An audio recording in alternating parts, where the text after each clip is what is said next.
how to stop spam calls and what can the government do? Let's take a look.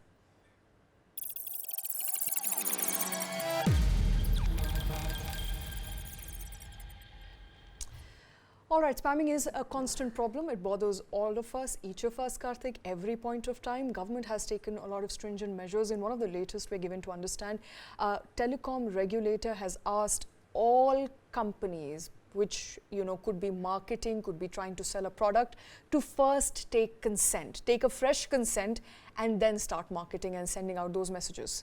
So I hope that the 30th September deadline that was previously set, and this was a guideline, not an instruction, and obviously it was not adhered to, does not repeat itself. So what is TRAI saying? TRAI is saying that whether you're a bank, whether you're an insurance company, whether you're a real estate player, whether you're an OTT platform, whoever you are, if you're a business and as a business you want to send an SMS to a user and that SMS is a marketing related SMS, then what you need is the user's consent. Now, how do you get this user consent? Well, no points for guessing, even the user consent comes through an SMS. So first, users will have to be spammed with a consent SMS, that consent SMS starting with 127 -- XXX, whatever the header can sort of eventually comprise of. And only whitelisted URLs, whitelisted OTTs, whitelisted APKs will be allowed to send even this user consent SMS in the first place.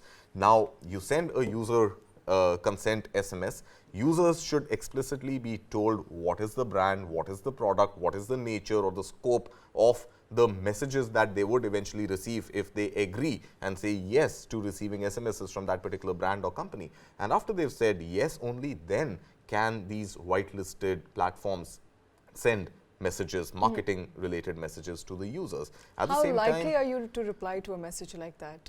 I don't know. So, I somehow have this, very eerie feeling that the marketers are going to outsmart this technology or this sort of, guideline as well, because they may have time-bound consent sent.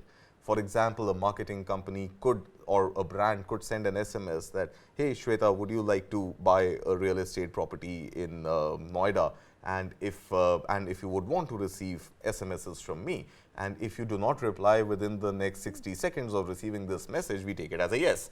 So there could be dark patterns, as we call them, right? There could be dark patterns emerging, from this as well. But yeah, I mean, let's not run down the effort being made by the regulator. No, and at the same time, I think there needs to be, and that is what the TRAI guidelines also suggest, that there needs to also be a way for the user to quickly revoke a consent. You've accidentally said yes, and you start realizing, or you've thoughtfully said yes, and you start realizing they are bombarding you with 50 messages a day. Now you want to get rid of it.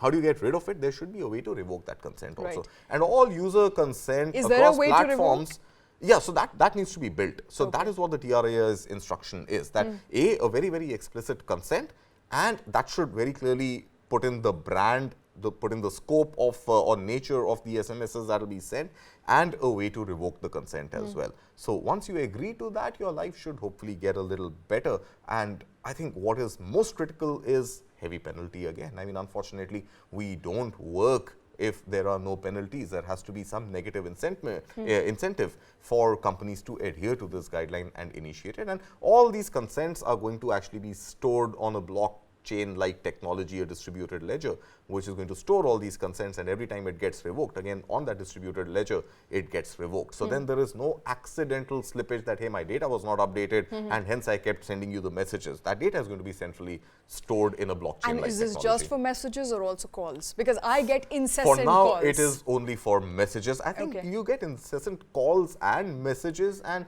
unfortunately, even enough and more WhatsApp spamming now. So the idea is to, okay, I mean, they're definitely starting it with SMS. Will it translate eventually to phone calls as well? I think it will at some point, but I think the efficacy of this measure first needs to get, I mean, after its implementation, we need to test its efficacy. So multiple steps to get to before we stop receiving those SMSs. All right, let's begin with messages first. Hopefully the messages stop coming through, then we'll move further to calls. But an important measure there by Telecom regulator to instruct companies not to send spam calls. If a user has said a strict no, a ledger needs to be maintained. It has to be, constantly updated all of those regulations to ensure that we head towards spam-free India.